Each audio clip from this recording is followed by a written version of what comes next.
by civic change.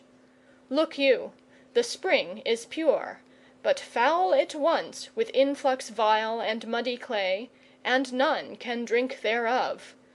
Therefore, O citizens, I bid ye bow in awe to this command: let no man live uncurbed by law, nor curbed by tyranny.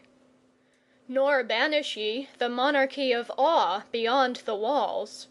Untouched by fear divine, no man doth justice in the world of men. Therefore, in purity and holy dread stand and revere. So shall ye have and hold a saving bulwark of the state and land, such as no man hath ever elsewhere known, nor in far Scythia, nor in Pelops' realm. Thus I ordain it now, a council court, pure and unsullied by the lust of gain, sacred and swift to vengeance, wakeful ever to champion men who sleep, the country's guard. Thus have I spoken, thus to mine own clan commended it for ever. Ye who judge, arise, take each his vote, mete out the right, your oath revering. Lo, my word is said. The 12 judges come forward, one by one, to the urns of decision. The first votes. As each of the others follow, the chorus and Apollo speak alternately. I rede thee well, beware, nor put to shame in aught this grievous company of hell.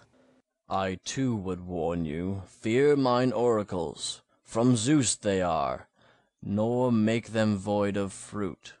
Presumptuous is thy claim, blood guilt to judge, and false henceforth thine oracle shall be. Failed then the counsels of my sire, when turned Ixion first of slayers to his side? These are but words, but I, if justice fail me, will haunt this land in grim and deadly deed. Scorn of the younger and the elder gods art thou. 'Tis I that shall prevail anon. Thus didst thou too of old in fairest halls, o'erreaching fate, to make a mortal deathless. Was it not well my worshipper to aid, then most of all when hardest was the need? I say thou didst annul the lots of life, cheating with wine the deities of eld. I say thou shalt anon, thy pleadings foiled, spit venom vainly on thine enemies. Since this young god o'errides mine ancient right, I tarry but to claim your law, not knowing if wrath of mine shall blast your state or spare.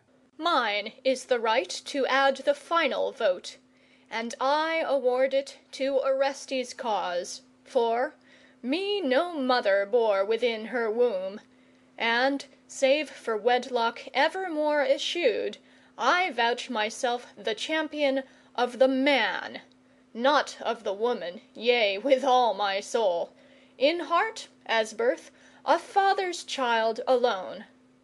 Thus will I not too heinously regard a woman's death who did her husband slay, the guardian of her home.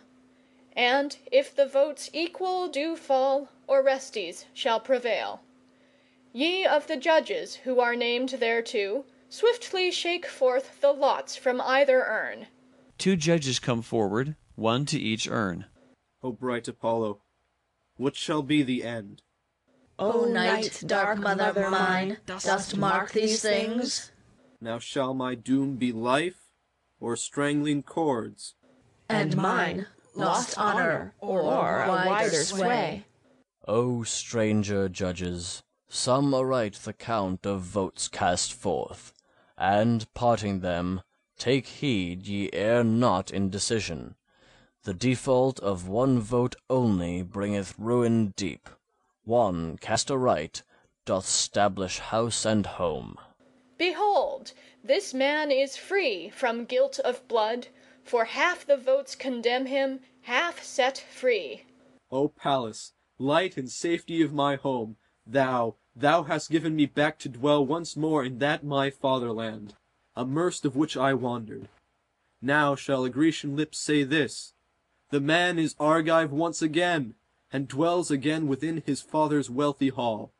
By Pallas saved, by Loxias, and by him, the great third saviour, Zeus omnipotent, who thus in pity for my father's fate doth pluck me from my doom, beholding these, confederates of my mother.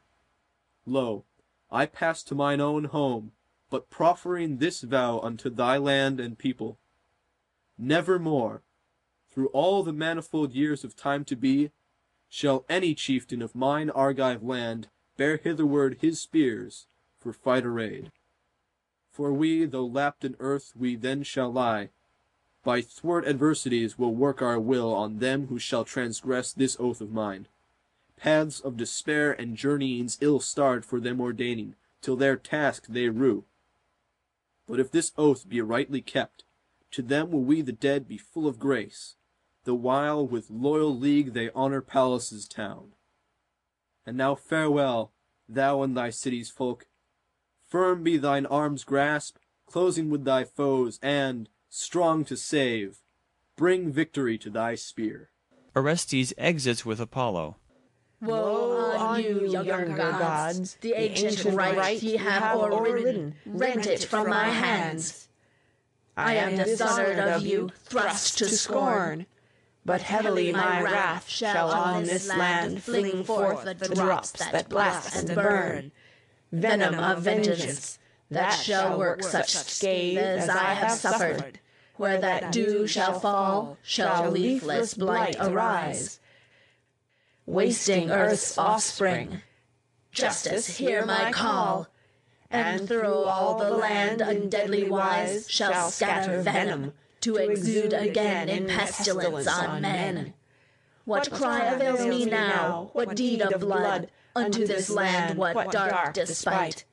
Alack, alack, forlorn are we, a bitter injury have borne. Alack, O sisters, a dishonored brood of Mother Night.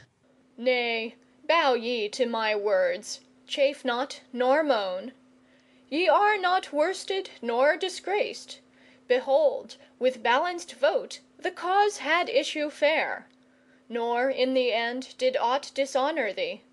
But thus the will of Zeus shone clearly forth, and his own prophet god avouched the same. Orestes slew, his slaying is atoned. Therefore I pray you, not upon this land shoot forth the dart of vengeance. Be appeased, nor blast the land with blight, nor loose thereon drops of eternal venom, direful darts wasting and marring nature's seed of growth. For I, the queen of Athens' sacred right, do pledge to you a holy sanctuary deep in the heart of this my land, made just by your indwelling presence, while ye sit hard by your sacred shrines that gleam with oil of sacrifice, and by this folk adored. Woe on you, younger gods! The ancient right ye have o'erridden, rent it from my hands. I am dishonored of you, thrust to scorn. But heavily my wrath shall on this land fling forth the drops that blast and burn, venom of vengeance, that shall work such scathe as I have suffered. Where that dew shall fall, shall leafless blight arise, wasting earth's offspring. Justice, hear my call, and through all the land in deadly wise shall scatter venom, to exude again in pestilence of men. What cry avails me now? What deed of blood unto this land? What dark despite? Alack, alack, forlorn are we, a bitter injury have borne. Alack, O sisters, O dishonored brood of Mother Night. Dishonored are ye not. Turn not, I pray, as goddesses, your swelling wrath on men, nor make the friendly earth despiteful to them. I too have Zeus for champion, 'tis enough. I only of all goddesses do know to ope the chamber where his thunderbolts lie stored and sealed. But here is no such need. Nay, be appeased, nor cast upon the ground the malice of thy tongue, to blast the world. calm thou thy bitter